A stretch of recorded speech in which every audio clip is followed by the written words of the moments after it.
Merci pour les paroles, les chants que nous avons déjà entendus ce matin. Et chaque dimanche est pour moi une remise en question.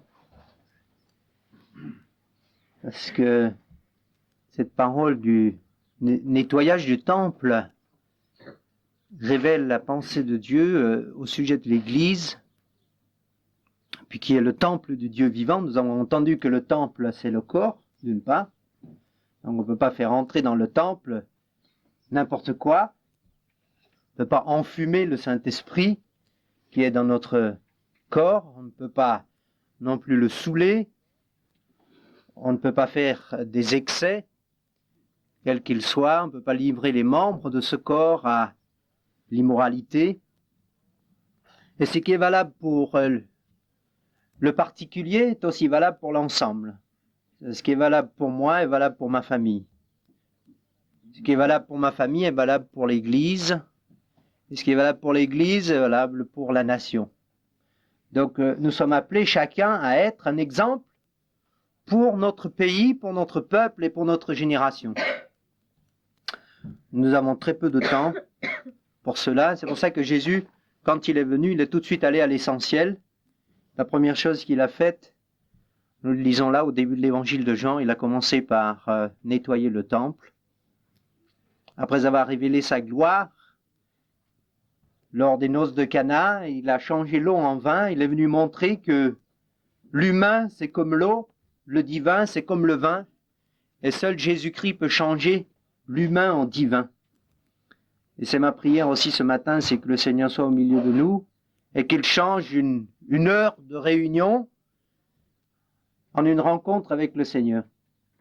Qu'il change un rassemblement d'église en un temple dans lequel il peut rentrer, non pas pour jeter dehors ce qui est légitime, comme on l'a entendu, ce qui était fait dans le temple était tout à fait biblique.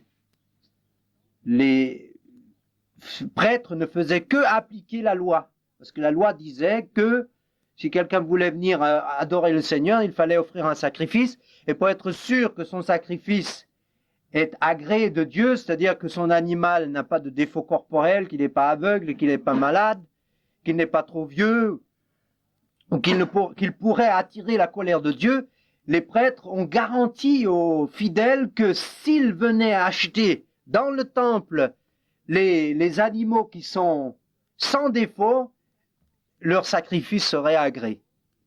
Et donc au départ, c'était une institution qui était tout à fait louable, parce que pour quelqu'un qui venait de dizaines, peut-être de centaines de kilomètres, venir avec un bœuf en cours de route, ce n'était pas pratique. Qui plus est, il était exposé à toutes sortes de dangers, il pouvait se blesser, il pouvait tomber malade, donc le sacrifice n'était plus valable. Donc les prêtres vendaient les sacrifices pour chaque classe. Les pigeons, c'était pour les plus pauvres, la brebis, c'était la classe intermédiaire, les riches, c'était les bœufs. Et quand le Seigneur est venu et qu'il a vu tout ce trafic, il a fait le nettoyage. Ce qui a beaucoup choqué les pharisiens, parce que pour eux, c'était sûr que c'était là la manière d'adorer Dieu. Il y a 10 ans en arrière, j'ai été moi-même choqué de voir tout ce qu'il y a dans l'Église, et j'étais persuadé qu'il y a à faire le même nettoyage, qu'il y a des pratiques qui sont tout à fait bibliques, et régulièrement, on vient nous poser des questions, mais pourquoi vous ne faites pas ceci ou vous faites cela? Je dis, parce qu'il y a 10 ans, nous avons été convaincus que l'Église était devenue un marché, on y faisait n'importe quoi. Par exemple, les enfants n'étaient pas capables de rester tranquilles et d'obéir à leurs parents. Ils désobéissaient tout le temps. On dit, nous ne voulons pas venir nous réunir pour avoir un cirque et de voir des parents qui sont en train de crier après les enfants, des mères en train de s'énerver, et puis on chante des cantiques. Le Seigneur a dit, dehors. Ou bien nous avons vu qu'il y a des personnes qui n'étaient absolument pas conscientes de ce que cela signifiait de prendre le pain et le vin du Seigneur. Non, tout le monde se levait, peu importe la situation, on prenait le pain du Seigneur et on vivait dans l'adultère. On dit non, c'est un cirque, alors on laisse. On laisse. Ce qui est biblique, ce qui est juste, mais on le laisse. Et on a laissé les cantiques pendant longtemps, nous n'en avons pas chanté, parce que nous avons dit, nous ne voulons pas donner l'occasion aux gens d'être des hypocrites, parce que dans la semaine, ils se disputent, et le dimanche, ils chantent au sujet de la paix et de la joie qu'on a dans le Seigneur. Alors dehors, le Seigneur a nettoyé le temple.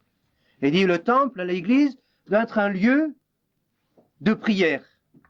Cela a remis en question toutes les formes, tout ce qui constituait une vie d'église. Nous avons dit, nous n'allons pas nous réunir si le Seigneur ne nous le demande pas. Ce qui fait que, je disais tout à l'heure, chaque dimanche est une remise en question. Il se peut que ce soit la dernière réunion. Et j'espère que mes frères qui sont là partagent aussi ma pensée que si nous voyons que le Seigneur ne travaille plus dans les cœurs, que le dimanche matin est une occasion de prolonger la grasse matinée qu'on a dû interrompre au lit, alors autant rester chez soi. Parce que ça ne changera rien pour la nation, ça ne changera rien pour nos familles, et ça ne changera rien pour notre vie. Et le Seigneur était très en colère, c'était une sainte colère, il a été irrité de voir qu'on avait introduit dans la maison de Dieu des pratiques, un esprit, des présences, des coutumes qui n'avaient plus rien à voir avec le culte qu'il avait institué au début.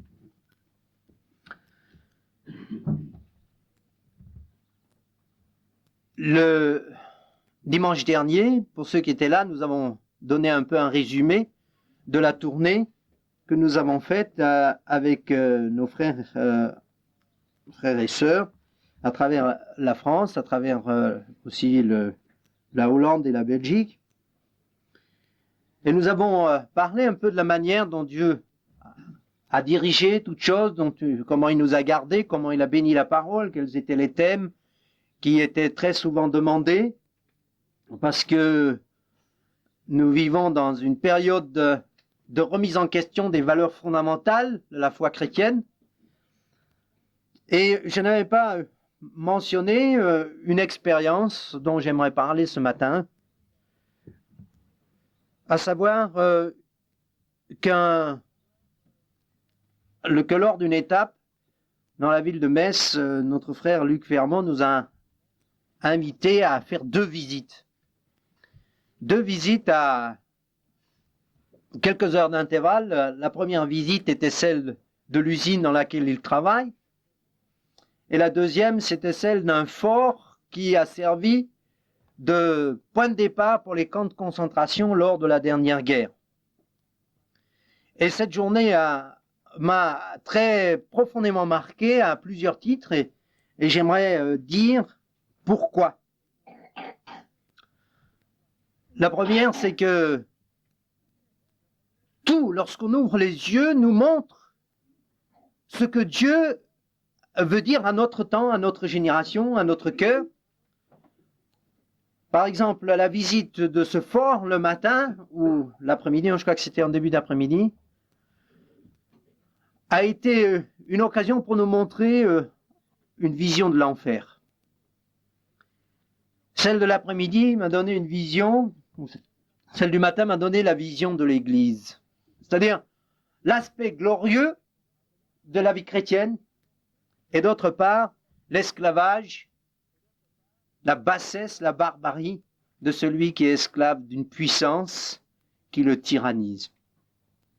Et nous avons été donc à ce fort au sujet duquel on a édité un petit dépliant, qui s'appelle le fort Queuleux, qui est un fort qui a donc servi de lieu pour interner les gens qui étaient opposés au régime nazi, de quelque âge, de quelque nationalité ou de quelque classe qu'ils soient. Et de là, ensuite, on les a envoyés dans les camps de concentration, dans les camps d'extermination, après les avoir torturés. Et lorsque nous avons eu rendez-vous avec le guide qui nous a fait visiter, il a dit qu'il était l'une des dernières victimes qui a survécu à cet enfer. Et la première chose qui m'a profondément impressionné, c'était le témoignage de cet homme. Ce qu'il racontait, ce n'était pas une histoire qu'il avait apprise par cœur, mais on sentait que c'était toute sa vie, c'était toute son existence. Ça s'est passé, ce qu'il nous a dit, c'était passé il y a 50 ans, mais la manière dont il nous l'a raconté en tant que grand-père de près de 80 ans, était comme si ça s'était passé la semaine dernière. Les souvenirs étaient clairs. Et il y a eu tout de suite d'emblée un petit incident parce que le fort est gardé par une sorte d'enceinte de fil de fer barbelé. Et puis, en arrivant avec le groupe près de la porte, il y avait quelqu'un à l'intérieur. Ah, cet homme s'est mis en colère, dans une colère. Il dit, mais qu'est-ce que vous faites là? Vous n'avez pas vu les panneaux, interdiction d'entrée, vous n'avez rien à faire là-dedans, etc. Il s'est mis dans une colère. Et il a fallu le calmer un peu, parce que le jeune homme a dit, mais moi, je suis boxeur professionnel, et nous lui avons dit, bon, c'est pas parce que vous êtes boxeur qu'il faut manquer de respect à cet homme. Et donc, tout de suite, on a vu que le fait que cet homme était touché en quelque sorte dans son territoire l'a irrité et il était prêt à se battre. Bon, humainement parlant, il n'avait aucune chance contre ce jeune garçon qui était plein de vie. Mais peu importe, il dit, je me moque de ce que vous êtes, de ce que vous pensez, ça c'est mon lieu, c'est ma vie. On a dit, viens, il a dû vivre quelque chose pour parler comme il parle. Et effectivement, une fois qu'il lui a ouvert les portes avec des clés immenses et les verrous, etc., et qui nous a fait pénétrer dans cette casemate dans laquelle qu'on avait transformée en musée, on a compris pourquoi toutes ces fibres parlaient. Et je me suis dit, Seigneur, si ce vieillard à 80 ans parle avec tant d'intensité de ce vécu d'il y a 50 ans avec les puissances de l'ennemi, à combien plus forte raison nous, en tant que chrétiens, devons-nous avoir un témoignage vivant, un témoignage qui est frais, au bout de 50 ans, parler de cette vie avec le Seigneur avec la même intensité, avec le même zèle que si ça s'était passé juste la semaine écoulée. Et c'est une question que je peux poser et que nous posons à chacun. Qu'en est-il du témoignage? Est-ce que si on vous demande de rendre témoignage de ce que le Seigneur a fait dans votre vie, de la manière dont il vous a délivré des griffes de l'ennemi, de la manière dont l'ennemi vous a fait souffrir et vous a torturé, tourmenté, et comment vous avez pu réussir à sortir de cet enfer, comment est-ce que vous en parlez? Est-ce que c'est pour vous juste une histoire? Ou est-ce que quand on touche à ce domaine, quand on touche au Seigneur, ça vous met en colère? Une colère intérieure dans le cœur, une colère sainte, parce qu'on touche à un domaine qui est sacré, qui est toute notre vie, qui forge et qui forme toute notre pensée. Et donc il nous a introduits dans ce fort et nous a décrit les souffrances des victimes. Il y avait environ plus de 2500 personnes de cette région qui avaient été arrêtées par les SS et ensuite internées dans ce fort. On commençait par leur bander les yeux pour qu'ils ne voient plus rien. Et il nous décrivait comment, les yeux bandés, les mains liées, les pieds liés, on les faisait descendre des escaliers. Et il dit, bien sûr, la plupart tombaient dans ces escaliers, parce que comment peut-on descendre des escaliers qui sont raides avec les mains liées, les yeux bandés? Alors, il dit, on nous conduisait, les yeux bandés, en nous faisant taper une fois dans un mur à droite, une fois dans un mur à gauche, de manière à ce qu'on ne sache absolument pas où on est. On n'ait pas idée de la direction, qu'on soit perdu dans notre raisonnement. Et dans toute la description, au fur et à mesure que je décris, pour ceux qui ont une oreille spirituelle, ils pourront entendre et pourront comprendre la façon dont le diable fait et pratique avec une personne qu'il a réussi à saisir. Une personne à qui il a réussi à bander les yeux, à crever les yeux pour qu'elle ne voit plus. Combien j'ai vu là l'exemple de Samson, qui a joué avec la grâce de Dieu, qui a joué avec la mission, la vocation que Dieu lui a adressée, et qui a été saisi par les Philistins, et à qui on a commencé par tout de suite crever les yeux et à enchaîner les pieds. Et ensuite, il nous a fait descendre cet escalier, et il nous a montré les cachots.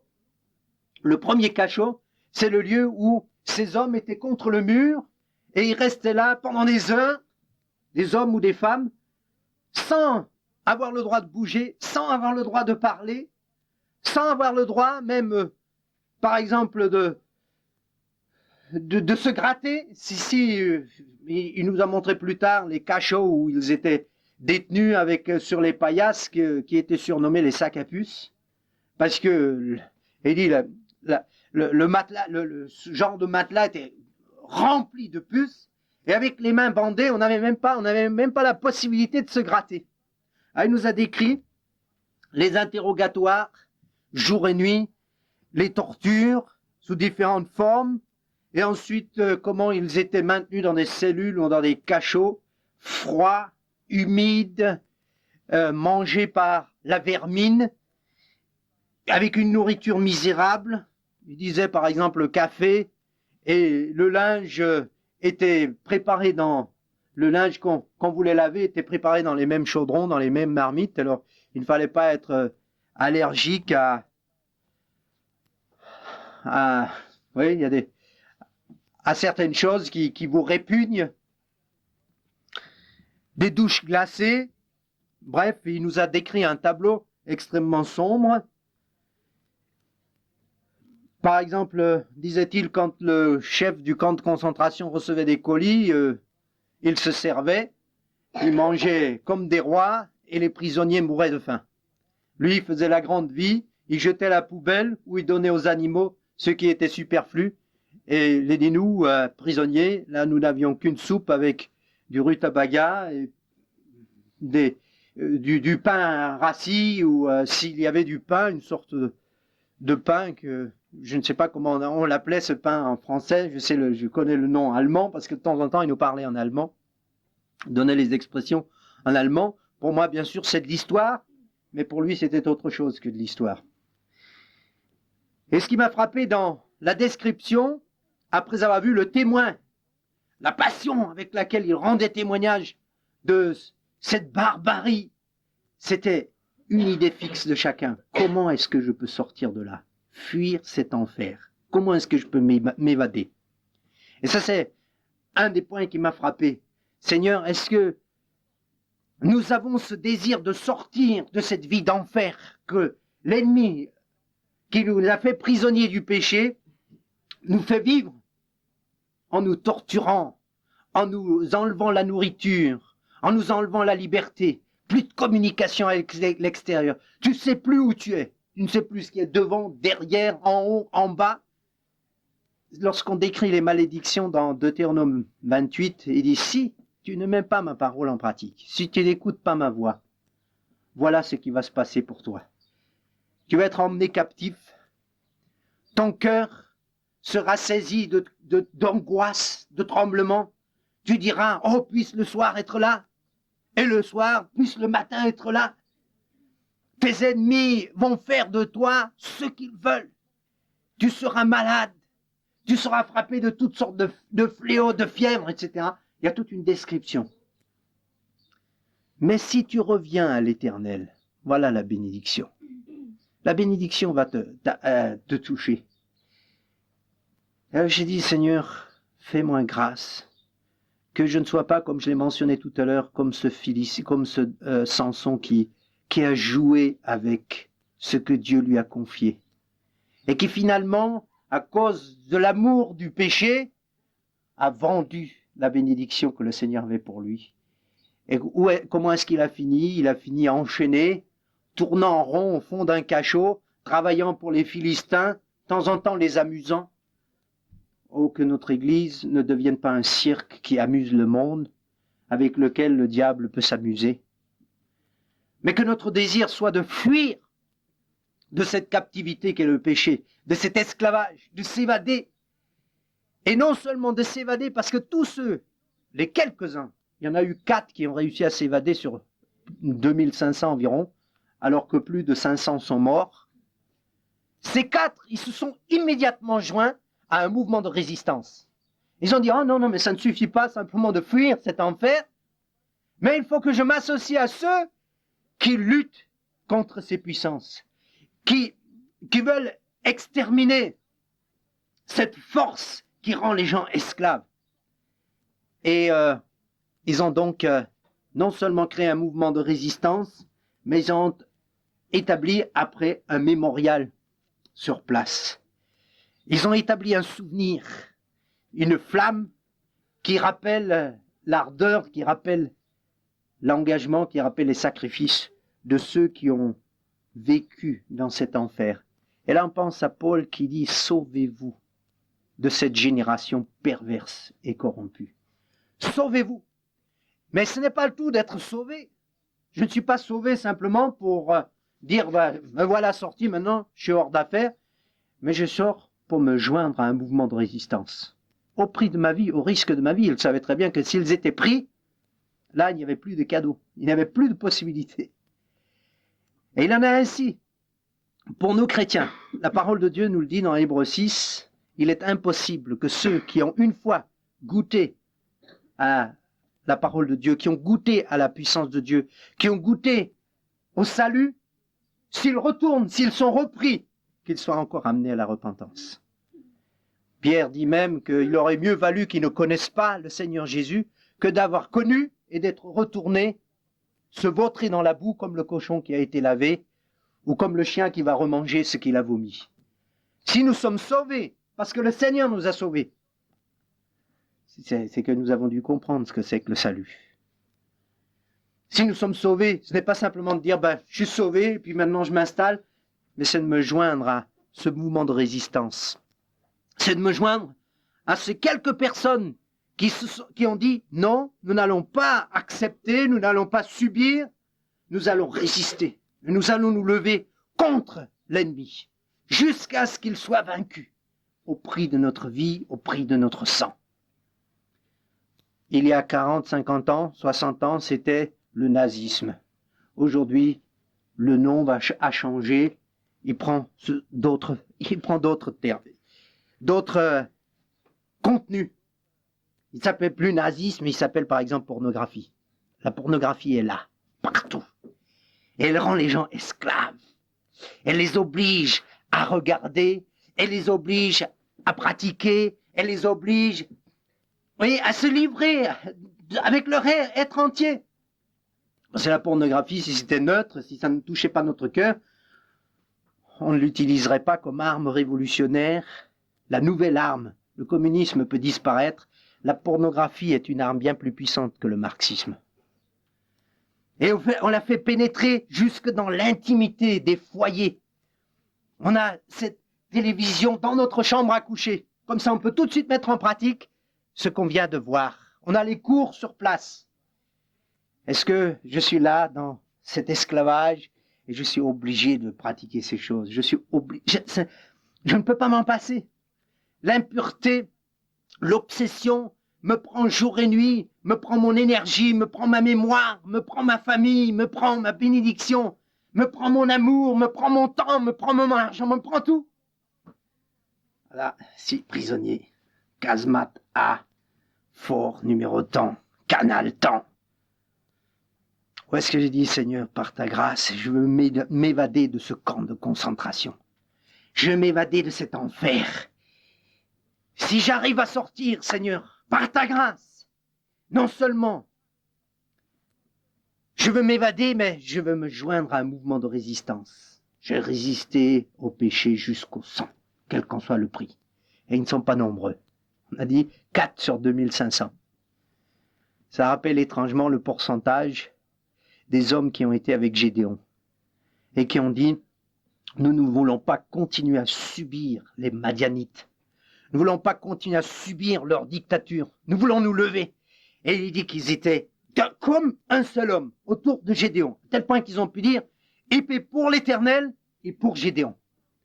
Pour qui est ton épée, si tu en as une? Pour qui est ton épée? Est-ce que tu peux dire, mon combat est pour le Seigneur et pour, je m'associe à ceux qui sont pour le Seigneur avec un cœur entier. Pas de compassion, pas de partage, pas de cœur partagé, pas de compromis. Alors, quand nous avons vu cela le matin, ou l'après-midi, peu importe maintenant, avec cet homme, il nous a ouvert son cœur et il nous a raconté ce qu'il a vécu comme si c'était hier, comme si ça venait de se passer, 50 ans après. Et il disait, je ne crois ni en Dieu, ni en diable, mais je crois en cela en quelque sorte. Ça, c'est ma vie. J'ai dit, Seigneur, que nous puissions avoir un cœur semblable au sien. Mais pour toi, que je ne crois en rien d'autre, que je me livre à rien d'autre, que mon cœur ne soit pas partagé par quoi que ce soit, si ce n'est pour toi. Et que tout se ramène à toi. Résister en élevant un monument pour le Seigneur jusqu'au bout. La deuxième expérience, alors, a été celle de la vision de l'Église. Nous avons été invités avec Luc à aller visiter l'usine dans laquelle il travaille. Et il nous a remis une plaquette de son usine. Et si on compare le matériel qui concerne le diable et si on compare le matériel qui concerne le Seigneur, c'est en couleur. C'est du papier glacé. C'est bien présenté. C'est beau. J'ai été béni en voyant cette usine et en voyant ce que Dieu a donné à l'homme dans son intelligence. Chaque fois que je vois la technologie, je suis simplement émerveillé de ce que l'homme est capable de faire. Il fait des choses qu'on ne peut pas saisir, on ne peut pas comprendre. Et ça vient de Dieu.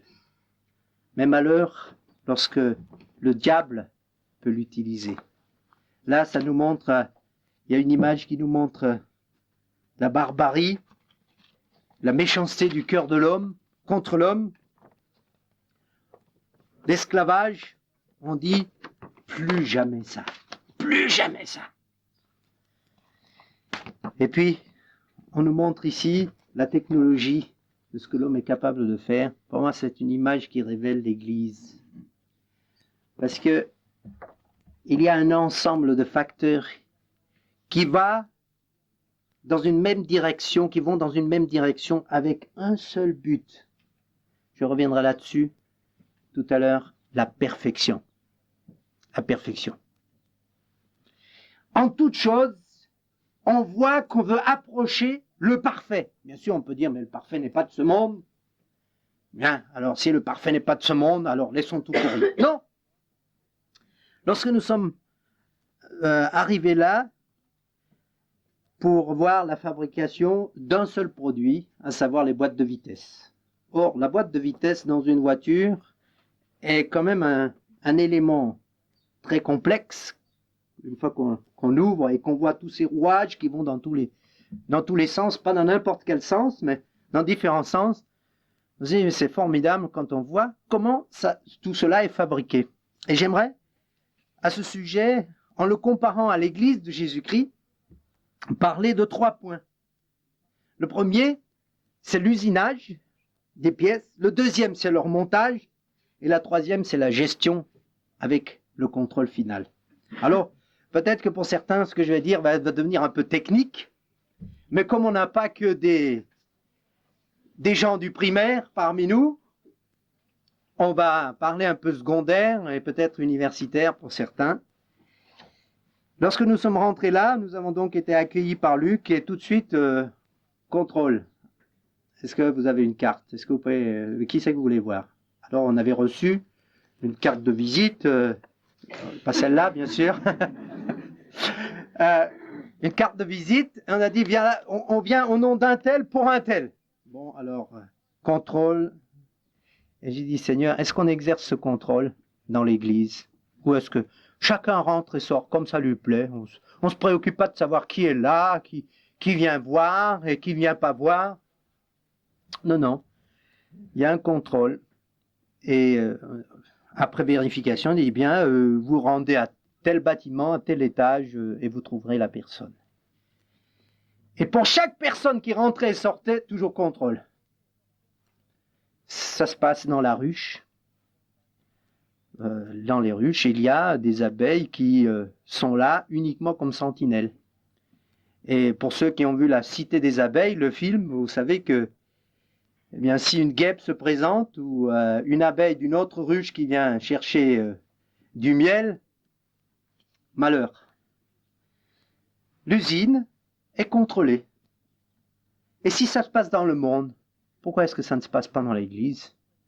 Pourquoi est-ce que maintenant déjà, on ne met pas en place ce qui de toute façon, et j'en reparlerai à la fin, se mettra en place? Il y aura un contrôle au ciel. Pour ceux qui ont lu le témoignage de Lydia, vous avez lu dans son fascicule que quand elle s'est approchée du ciel, il y avait toute une série de stations de contrôle. Certains disent, oui, mais ça c'est occulte, vous savez, c'est des puissances des ténèbres. Il dit, ah bon? Le diable ne fait pas de contrôle pour l'enfer. Tout le monde a le droit d'y rentrer. Par contre, le ciel, il y aura des contrôles. Parce qu'il est dit dehors, les chiens, les lâches, les impudiques, les meurtriers, les enchanteurs, les drogués, en d'autres termes, dehors. On n'entre pas au ciel comme ça par accident, par hasard.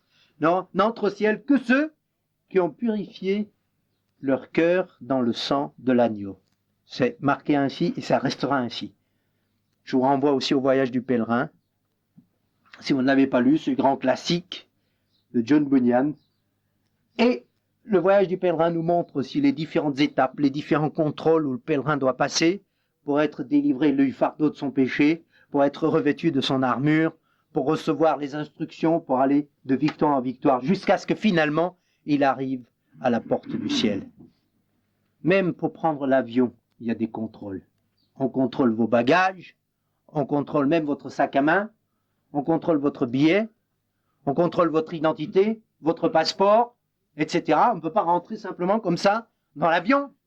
Alors si sur la terre, il en est déjà ainsi, à combien plus forte raison au ciel? Et ceux qui pensent que finalement, oui, enfin, j'espère passer juste comme ça,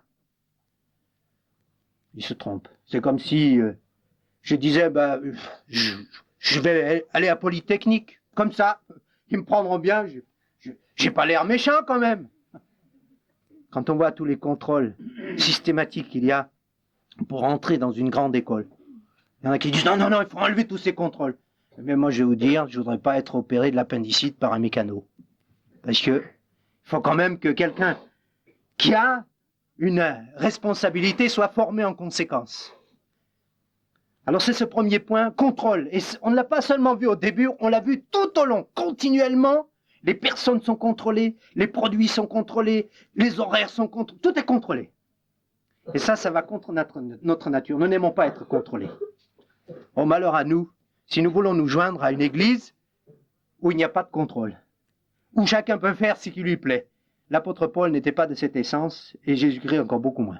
Il ne prenait pas dans son équipe, avec les disciples, le premier venu. Il fallait qu'il réponde à des critères très précis. Et Paul dit, si quelqu'un veut une responsabilité dans l'église, contrôle. Qu'est-ce qu'on contrôle? On contrôle sa vie personnelle. Qu'est-ce qu'il mange? Qu'est-ce qu'il boit? On contrôle son caractère. Est-ce qu'il est violent? Est-ce qu'il est tempéré? Est-ce qu'il est pacifique? Est-ce qu'il est conciliant? On contrôle sa vie de famille. Comment se tiennent ses enfants? On contrôle les gens qu'il reçoit. Comment est-ce qu'il reçoit les personnes? Est-ce qu'il est hospitalier? On contrôle sa capacité. Est-ce qu'il enseigne par sa vie, par sa parole? Vous voyez? Mais aujourd'hui, on ne veut plus de tout ça. Et c'est la raison pour laquelle la qualité de notre produit, si je peux dire ainsi, est si lamentable, si minable, et que nous n'avons plus de messages, que nous n'avons plus de témoignages à donner au monde. Luc nous a expliqué un peu comment fonctionne tout l'ensemble de l'usine, bien sûr, en 2 heures, il n'est pas possible de tout connaître, alors je n'aborderai que certains aspects. Après nous avoir expliqué le fonctionnement de l'ensemble, il dit, ben voilà, nous allons entrer dans la salle numéro 1, où on fait l'usinage, salle numéro 2, où on fait le montage, salle numéro 3, où on fait les contrôles finaux, et je vous parlerai un peu de la gestion et de la manière dont le projet est conçu.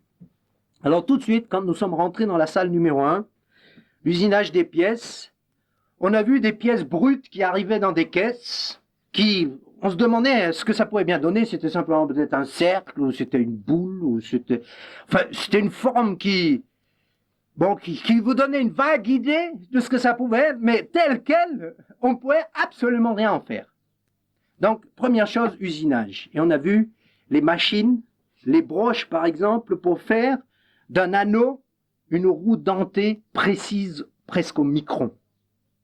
Une roue dentée, donc on prenait cette pièce qui passait progressivement à travers une broche et au fur et à mesure de son passage, on la taillait, on la perçait, on la modelait. Et lorsqu'elle sortait de l'autre côté, on savait, tiens, c'est une roue dentée. Donc, usinage de la pièce. Et là, partout, j'ai vu des leçons spirituelles de la manière dont le Seigneur forme quelqu'un. Produit brut au départ, le chrétien. Ah, bon, c'est déjà merveilleux qu'on soit choisi dans un projet. Mais ensuite, le Seigneur dit usinage. Et quand on voit comment le Seigneur a usiné ses disciples, comment il a usiné un Pierre impulsif, et comment le Seigneur lui a cassé les coins, jusqu'à ce que finalement il dise, bon Seigneur, fais de moi ce que tu veux. Au début, il était plein d'enthousiasme, comme beaucoup le sont pour la vie chrétienne. C'est bien d'avoir du zèle. Mais ensuite, il faut ajouter avec le zèle, la connaissance, il faut ajouter la sagesse, il faut ajouter l'humilité, il faut ajouter la douceur. Et on passe au fur et à mesure dans ces machines, dans ces broches, jusqu'à ce qu'on ait un premier produit. Ça, c'est le premier stade. Ensuite, une fois que les pièces sont façonnées, usinées, il y a ce qu'on appelle, le deuxième point, c'est le traitement thermique. Le traitement thermique, ça m'a beaucoup impressionné. Parce que le traitement thermique consiste à passer les pièces dans le feu, dans un four qui est chauffé pendant une certaine durée à une certaine température. Et ce qui est clair, c'est que tu n'as pas besoin de chercher longtemps pour savoir si telle pièce a déjà été traitée ou non. Parce que entre l'entrée et la sortie, il y a une différence de couleur. La pièce sort d'une autre couleur après le traitement. Et lorsque j'ai relu la plaquette au sujet du traitement thermique, dimanche dernier, je parlais de la fournaise. Pour ceux qui étaient là, vous vous rappelez. Que Pierre dit dans 1 Pierre 4, « Ne soyez pas surpris de la fournaise qui est au milieu de vous pour vous éprouver. » Il dit, c'est la preuve, premièrement, que Dieu est avec vous. Deuxièmement, qu'il veut faire de vous un instrument utile. Troisièmement, qu'il veut révéler sa gloire. Donc ne soyez pas surpris qu'il y ait cette fournaise, tout d'un coup, le feu qui vient et qui traite dans la chaleur une pièce. Alors, pourquoi est-ce que on traite ces 50 000 pièces par jour au traitement thermique? Cet atelier, le plus grand du groupe. Vous voyez, la fournaise, c'est la partie la plus importante. Et chaque chrétien, s'il veut être utilisé par le Seigneur, doit passer par là. Un potier ne peut pas vendre ses pots s'ils n'ont pas passé par le feu, s'ils ne sont pas cuits.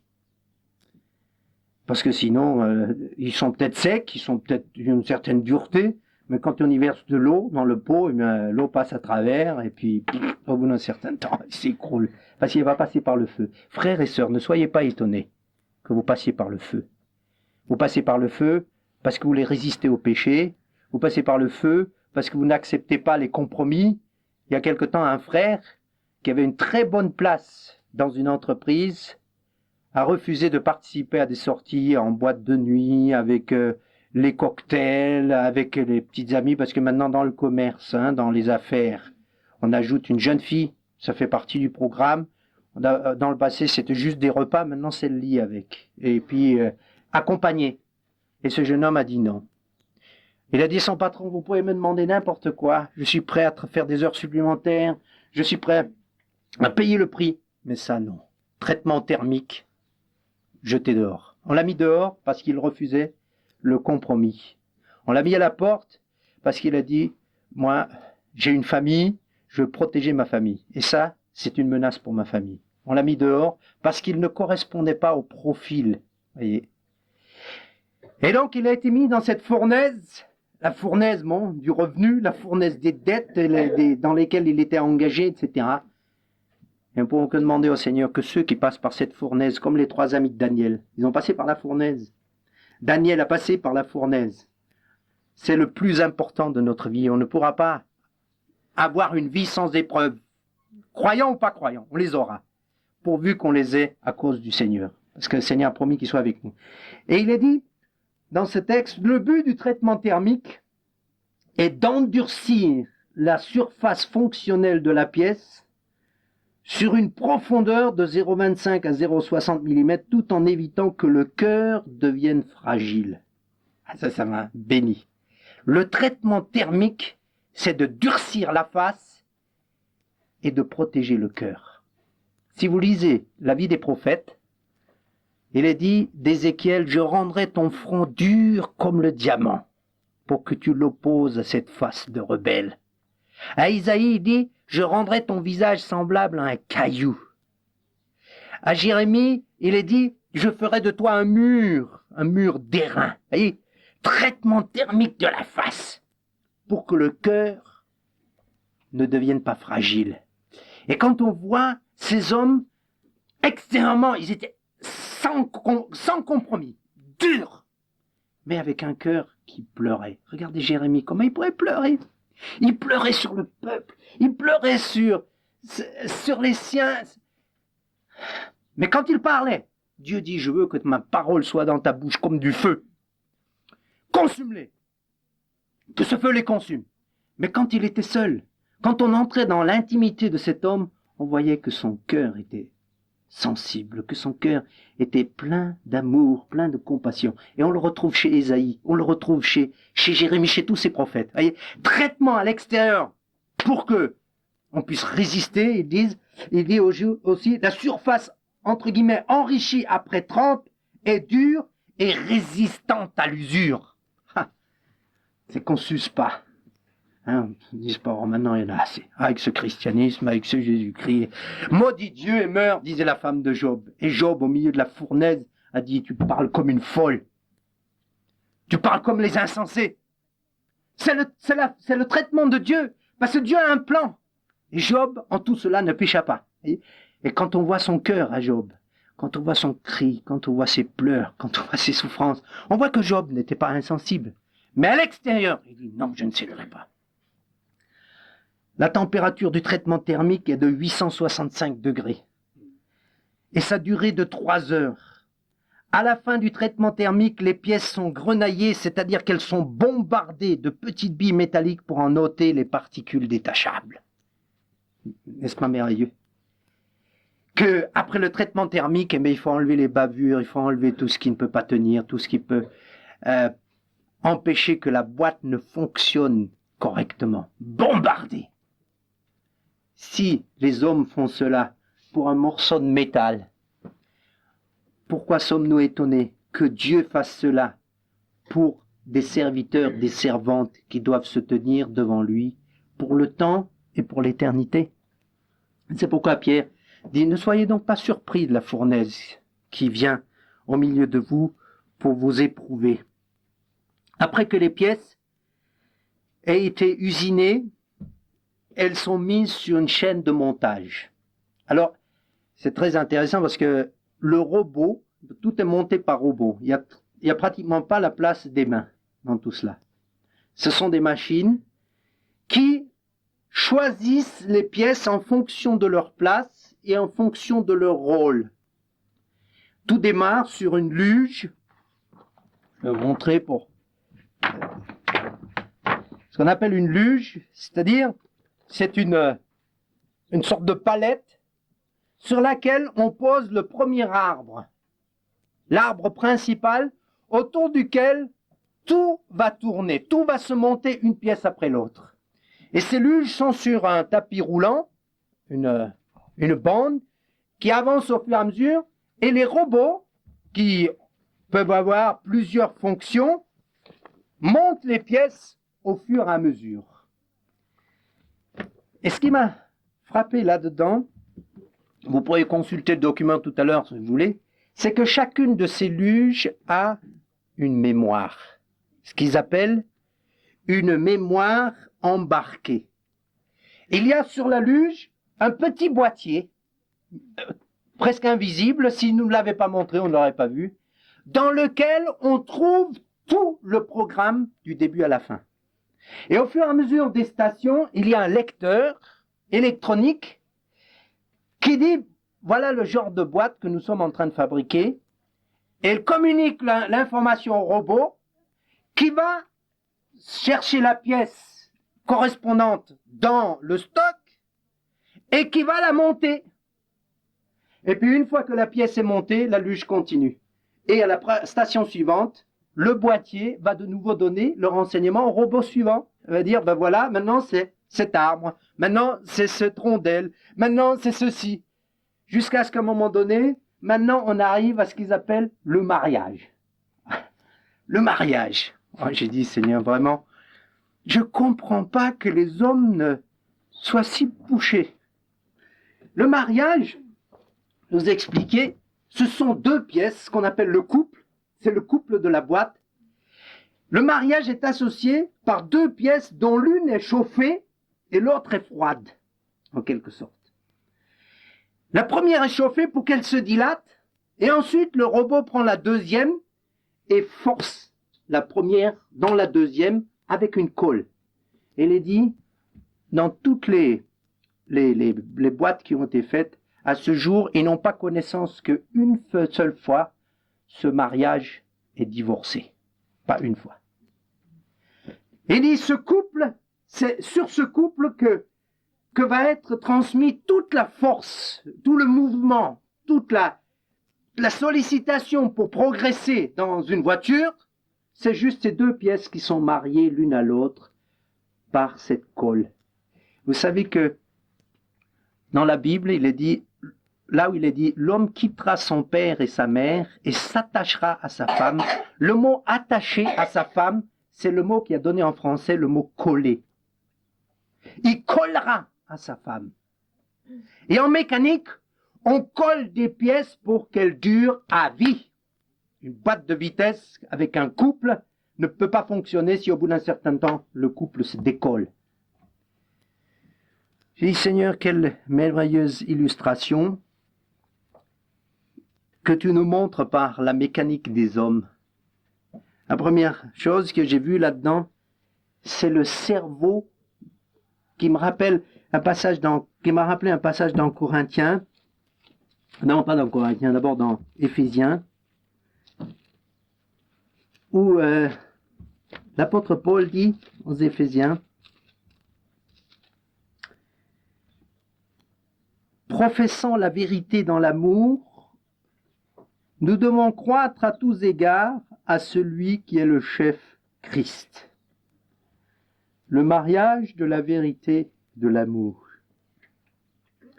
Nous devons croître selon la tête. La tête ici, c'est cette mémoire embarquée qui connaît le programme général. Elle voit où chacun doit avoir sa place. Chacun est choisi en fonction de sa position. Et chaque rouage sera traité, usiné, formé, placé en fonction de l'ensemble. Et l'apôtre Paul dit, c'est en lui, en Christ, qui est la tête, qui est lui la mémoire. Il est le seul à connaître tout le projet. Dans ce sens-là, notre Église ou notre assemblée ici, elle n'est pas simplement comme ça dans la nature toute seule. C'est une pièce d'un ensemble que seul Christ connaît. C'est en lui qui est le chef Christ, grâce à tous les liens de son assistance, que tout le corps, c'est-à-dire toute l'Église, bien coordonné et formant un solide assemblage, et l'assemblage solide, tire son accroissement selon la force qui convient à chacune de ses parties et s'édifie lui-même dans l'amour. Permettez-moi de dire, ça c'est la boîte de vitesse de Dieu. Chaque partie bien liée à l'autre, en fonction de la place qui est donnée à chacun. Parce que chacun d'entre nous, si nous sommes appelés par le Seigneur, nous avons un don. Nous avons au moins un don. Que chacun mette au service des autres le don qu'il a reçu. Nous avons chacun une mission. Soyez fidèles, dit Paul, à la vocation, à la mission à laquelle Dieu vous a appelés. Et nous avons tous une place dans le corps. Tous les membres du corps sont intégrés parce que immergés dans le même esprit. Immergés dans le même ensemble dont Christ est la tête. Donc ce n'est que dans la mesure où je suis en communion avec le Seigneur Jésus, avec la tête, que je saurai quelle est ma place, quelle est ma fonction et comment je suis coordonné avec l'autre. Parce que si dans les roues dentées, il y a juste un décalage parfois d'un micron ou d'un centième de millimètre, eh bien les choses coincent, ça marche plus. Alors, nous sommes allés plus loin et on a vu la gestion, la troisième étape après l'usinage, le montage, la coordination avec cette mémoire incorporée. On est arrivé au point du contrôle, en quelque sorte, de la gestion de l'ensemble.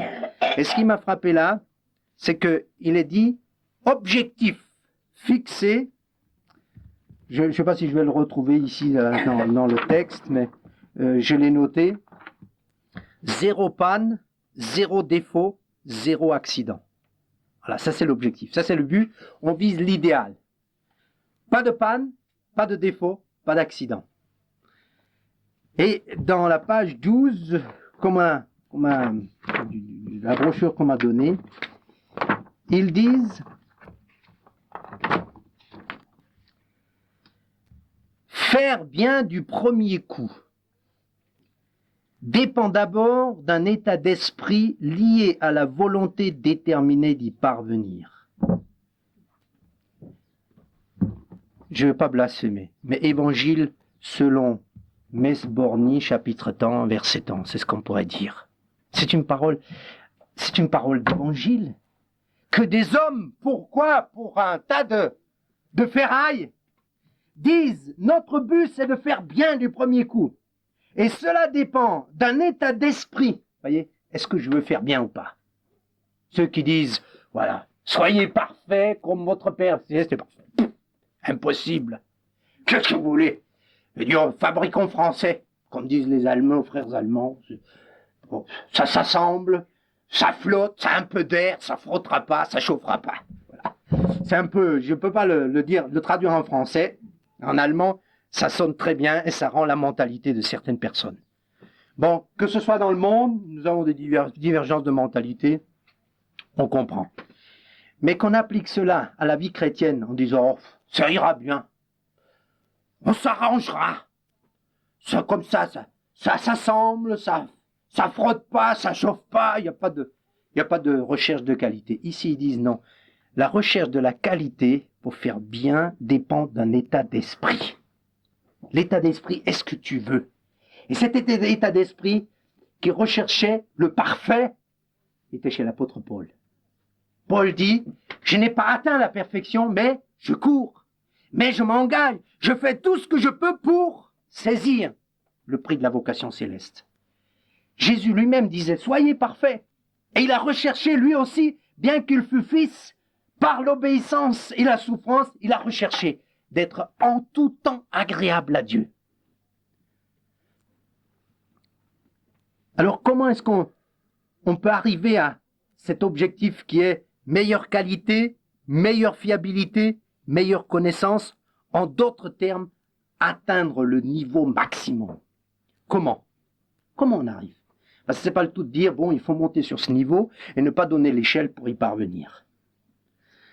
Alors, premier point, il faut connaître les besoins et les défauts précis et les corriger immédiatement. Je vous lis un manuel de fabrication sur le plan simplement technologique. Première chose, connaître les défauts. Celui qui avoue son péché obtient miséricorde. Hein? Et ensuite, les corriger immédiatement. Celui qui délaisse son péché, se corriger. Dans les Proverbes, il dit, celui qui refuse d'être réprimandé sera brisé d'un coup sans remède. Donc, première étape pour viser à cette qualité, ce standard de vie, c'est d'accepter d'être corrigé. Rien que pour cela, on pourrait prendre une prédication. Parce que le terme correction, ça a une très mauvaise connotation, ça, mauvaise odeur. Mais si nous ne nous laissons pas corriger, on ne peut pas viser à la qualité. Le deuxième point, diminuer les rebuts et les pertes de temps. Rachetez le temps. Les jours sont mauvais. Ne participez pas aux œuvres infructueuses des ténèbres, mais dénoncez-les, abandonnez-les. Voyez ? Sur la terre comme au ciel. Gagnez du temps, rachetez le temps. Le temps est court, nous n'avons que peu de temps. Ensuite, troisième point, échanger les informations. C'est-à-dire, si toi tu as trouvé quelque chose ou tu as vu quelque chose, communique-le. Soit à ton collègue, soit au supérieur, soit à celui dont tu es responsable, mais communique. C'est ce que la Bible appelle marcher dans la lumière. Si nous marchons dans la lumière, comme lui-même est dans la lumière, le sang de Jésus nous purifie. Pourquoi est-ce qu'il nous purifie? Parce que c'est dans cette lumière que les défauts apparaissent. C'est là que je vois chez mon frère quelque chose qui doit être enlevé. C'est là que le frère peut venir vers moi en me disant, tu sais, dans ton dos, il y a une grosse tache. Ah, merci mon frère. Et je corrige immédiatement. Vous voyez, cette solidarité n'est possible que dans la mesure où on a cet état d'esprit. Est-ce qu'on le veut? Est-ce qu'on veut approcher cette perfection, cette qualité? Et ensuite, le dernier point, il y en aurait beaucoup d'autres à citer, accroître les responsabilités de chacun. Pour pouvoir approcher cette qualité, il faut que chacun soit responsable. Accroître les responsabilités. L'auteur aux Hébreux dit, vous êtes toujours des petits enfants, il faut vous donner à la petite cuillère, à manger, il faut vous habiller, en d'autres termes, comme un bébé, il faut tout faire pour lui. Et depuis longtemps, vous devriez être des maîtres, vous devriez être des exemples, vous devriez être des adultes, et non pas des bébés en Christ, qui, comme les Corinthiens, passaient leur temps avec des jalousies. Ah, mais lui, là, moi, j'ai pas, des querelles, des divisions. Il dit, ah, c'est de l'enfantillage. Soyez responsables, devenez responsables. Que dans peu de temps, je ne sois plus là. Qui prendra la place pour exhorter les frères? Paul disait aux anciens d'Éphèse, vous ne verrez plus mon visage. En d'autres termes, à vous maintenant de reprendre le flambeau. Est-ce que là où vous êtes, vous pouvez reproduire cette vision, cette qualité? C'est cela que Dieu nous appelle. Pas venir s'installer dans un bateau, en quelque sorte, où on a sa place attitrée avec le nom, et première classe, deuxième classe, et ainsi de suite. Et puis on fait notre voyage tout au long de notre vie comme ça. Non, le but en entrant dans le bateau, c'est qu'un jour, et le plus vite sera le meilleur, j'en prenne la conduite, je devienne capitaine. C'est-à-dire que je sois comme la tête. Et l'Église a besoin d'hommes, de femmes qui sont responsables. Un responsable, je pourrais définir les critères du responsable, mais un des critères principaux du responsable, c'est qu'il sait fermer sa bouche. Il sait se taire. Pas comme une concierge qui, dès qu'elle voit quelque chose, « Ah, bonjour madame, ah, vous avez entendu, vous savez pas la dernière, non, non, non, non. » Puis on parle sur le frère, sur la sœur. L'enfantillage. Des petits bébés qui viennent pleurer, « Maman, il m'a fait ça !» Hein, vous savez, c'est triste quand on voit ça chez des adultes, des hommes qui sont appelés à être des responsables. Ça ne savent pas se taire, ça ne savent pas porter un secret. Non, il faut qu'ils bavardent partout, tout ce que je sais, tout ce que j'entends, tout ce que je vois. Et c'est la meilleure manière de transmettre des informations, c'est de dire à quelqu'un, je te le dis, mais tu le diras à personne. Un responsable, c'est quelqu'un qui sait écouter, parce que on a une bouche, on a deux oreilles. C'est pour écouter 2 fois plus que ce qu'on parle. Et très souvent, il y en a qui disent, mais pourquoi vous dites rien? Je dis, parce que quand je parle, j'apprends rien. C'est quand j'écoute. Est-ce que nous sommes capables d'écouter?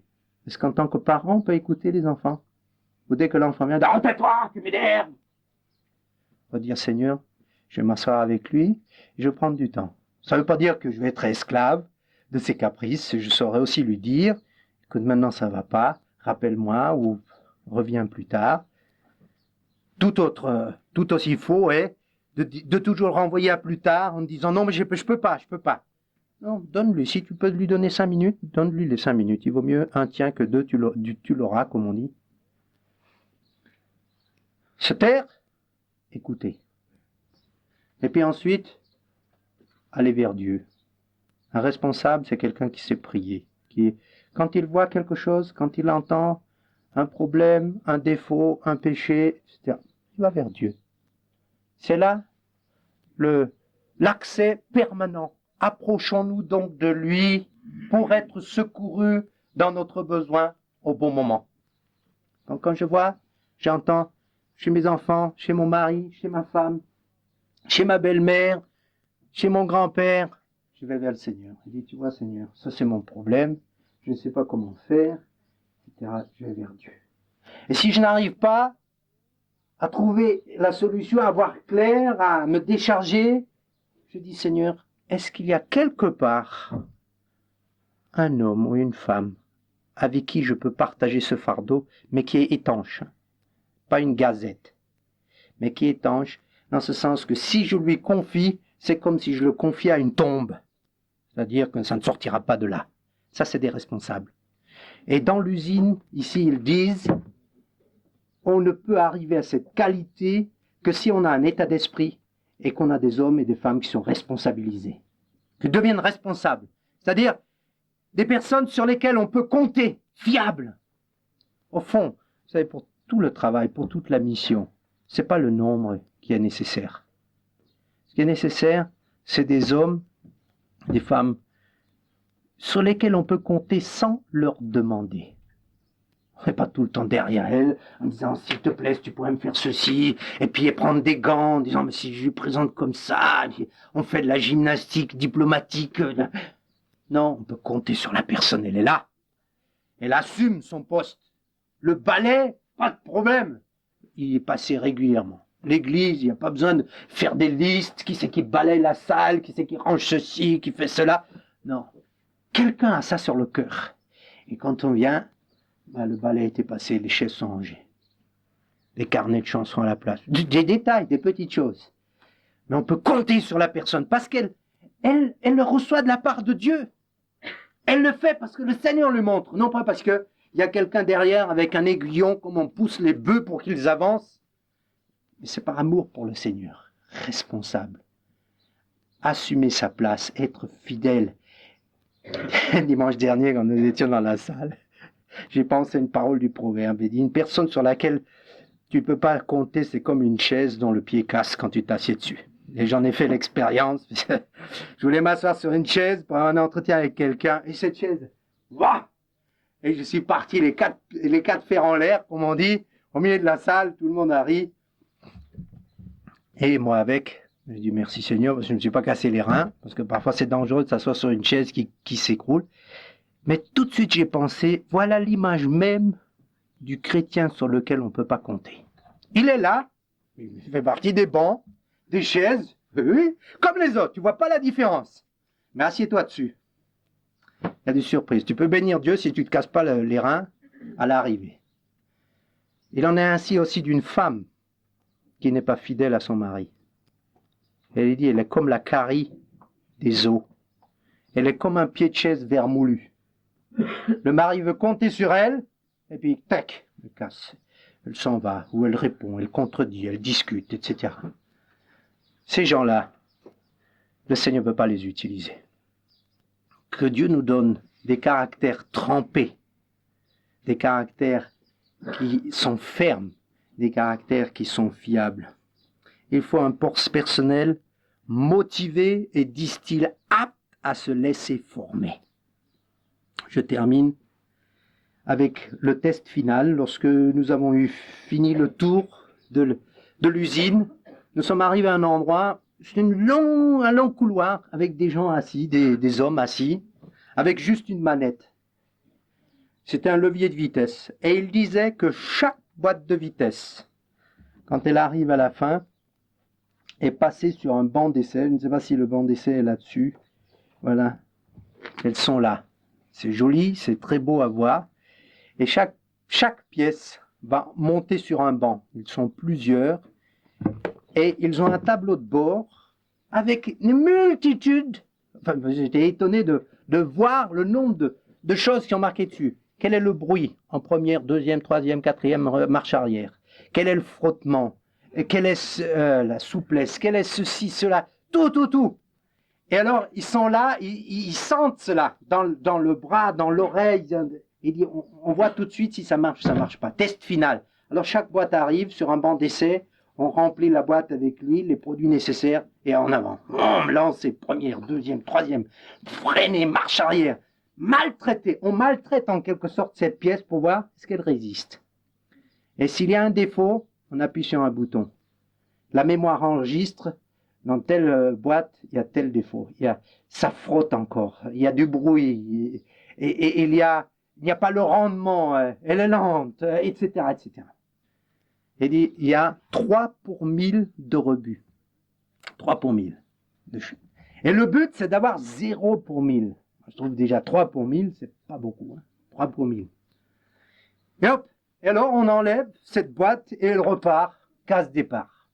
Enfin, en quelque sorte, elle est redémontée complètement et elle est remplacée, on remplace la pièce et elle reprend le circuit. Et elle revient de nouveau là, au banc de contrôle, jusqu'à ce qu'elle fonctionne. Et si vraiment ça ne fonctionnait pas, allez, à la décharge. Test final, frères et sœurs, ne nous laissons pas tromper.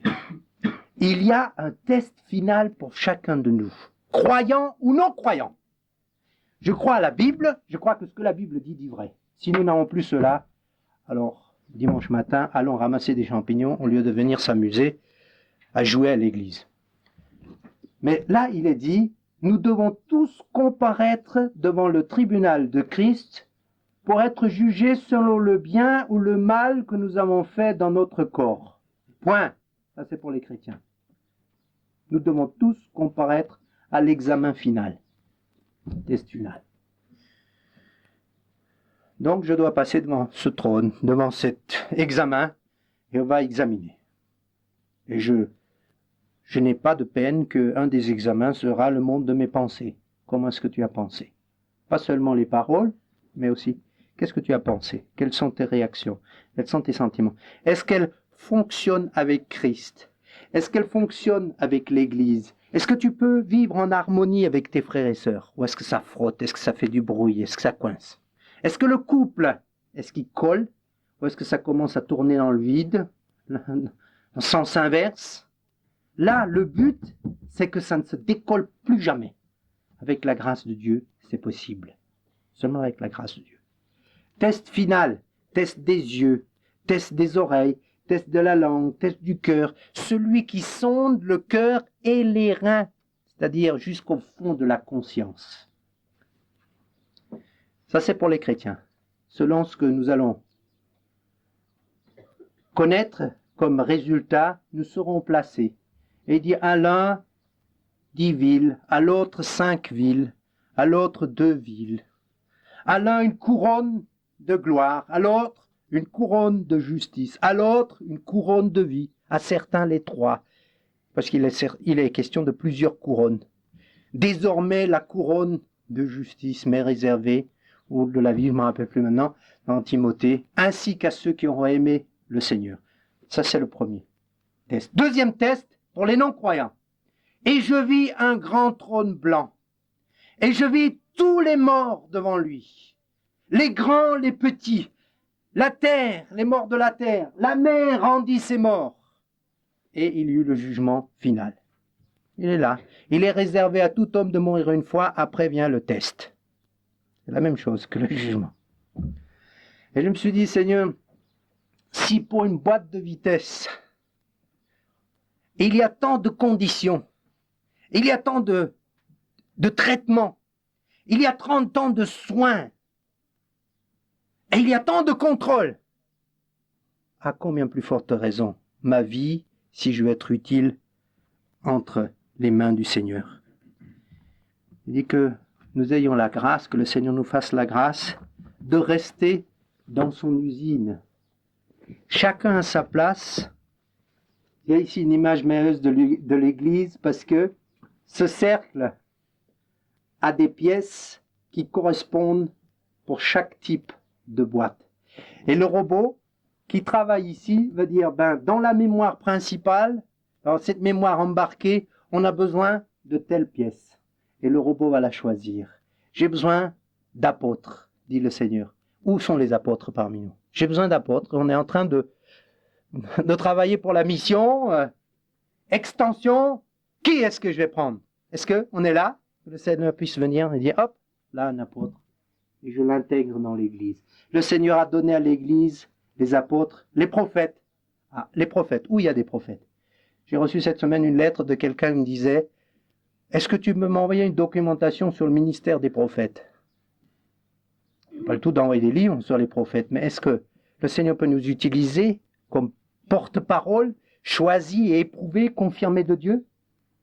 On dit, j'ai besoin d'évangélistes, j'ai besoin de docteurs, j'ai besoin de pasteurs, J'ai besoin de gens qui ont le don de prier, le don de donner, le don de gouverner, le don de connaître, de connaissance, de sagesse. Est-ce que quand quelqu'un est dans une difficulté, le Seigneur peut dire, va chez un tel, va chez une telle, il pourra t'aider. Voyez, la responsabilité à laquelle nous sommes appelés. Cette journée a été pour moi une journée de bénédiction. Qu'elle puisse aussi être pour vous. Que chacun d'entre nous, nous soyons prêts à nous laisser utiliser par le Seigneur. Vous avez vu la première partie? Devenir un esclave dans ce fort minable, dans crasseux, pouilleux, les yeux bandés, enchaînés, sans espérance. La seule sortie, c'est, comme il disait dans les camps de concentration, vous pourrez sortir, mais par la cheminée. C'est-à-dire, il les brûlait. Voilà l'espérance de quelqu'un qui est esclave du diable. Ou bien dire, Seigneur, je vais rentrer, pardonnez-moi l'expression, dans ton usine. Je vais être pris sur ce banc, sur cette luge, et je vais accepter d'être façonné, d'être éprouvé, de passer par la fournaise, d'être formé, de faire partie d'un ensemble, accepter que toutes les bavures qui empêchent qu'il y ait l'harmonie, qu'il y ait le commun accord. Dimanche prochain, je serai en Allemagne. On m'a demandé de parler sur le commun accord dans l'Église. Comment est-ce que dans l'Église on peut fonctionner harmonieusement les uns avec les autres? Seigneur, est-ce que je peux être cette pièce où il n'y a pas de frottement, où il n'y a pas de bruit, où il n'y a pas d'arrêt tranchante? Mais parce que tu as pu usiner, je suis dans ce projet que toi seul tu connais dans l'Église, sur le plan universel, sur le plan de l'histoire, parce que nous ne sommes qu'une petite partie. Le Seigneur a travaillé depuis des millénaires dans le genre humain, et il a un projet, c'est cette communion des saints, union commune avec ceux que Dieu a mis à part. Est-ce que je vais être dans ce projet? Est-ce que je vais aspirer à cette qualité en respectant les conditions que le Seigneur me donne, ou est-ce que je dis non, je ne veux pas cela, mais je n'ai pas le choix. Soit je reste dans mon fort en étant esclave de ces barbaries, de ces tortionnaires que sont le péché, ou soit j'entre dans la famille de Dieu en acceptant d'être formé dans ce but glorieux que le Seigneur a avec son Église. Qu'est-ce que nous choisissons? Est-ce que nous voulons continuer ou est-ce que nous voulons quitter l'école? Est-ce que nous voulons rester dans notre misère avec nos puces, avec nos puanteurs? Ou est-ce que nous voulons en sortir, nous évader en disant Seigneur, je vais entrer dans cette équipe de résistants, ces hommes, ces femmes que tu peux utiliser pour renverser les puissances des ténèbres? L'apôtre Paul dit, je lis le texte que je voulais lire au début à la fin, quand il dit, si nous marchons selon la chair, si nous marchons dans la chair, nous ne combattons pas selon la chair, car les armes avec lesquelles nous combattons ne sont pas charnelles, mais elles sont puissantes par la vertu de Dieu pour renverser des forteresses.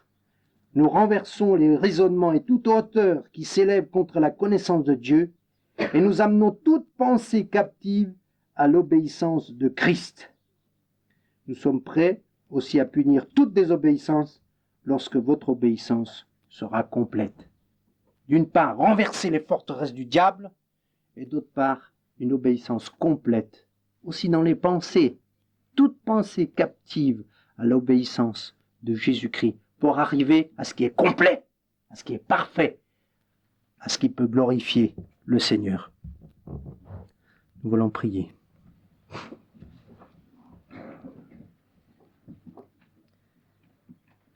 Seigneur, ta parole nous dit, la nature ne nous enseigne-t-elle pas?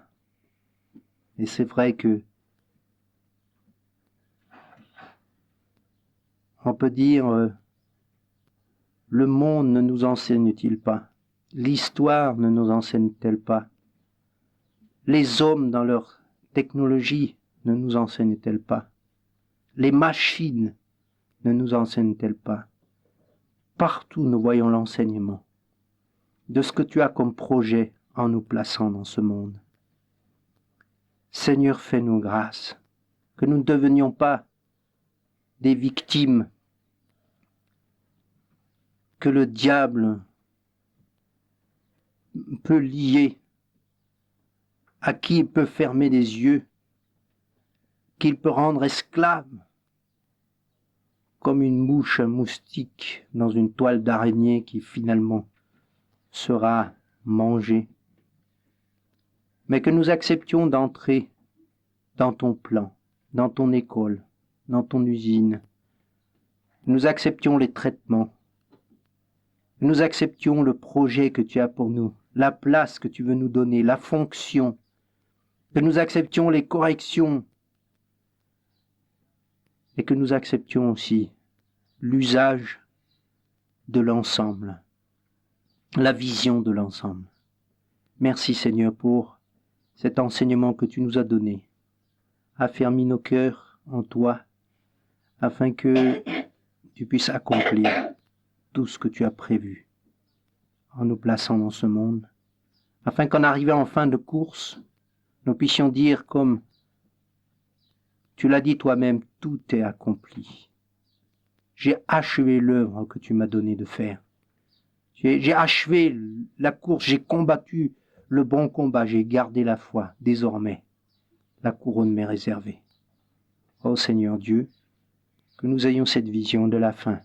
Aussi aujourd'hui, alors que nous allons nous séparer, que nous allons prendre le repas ensemble, que nous allons continuer à avoir la communion les uns avec les autres, que tu sois présent au milieu de nous. Béni et loué sois-tu, Seigneur. Amen.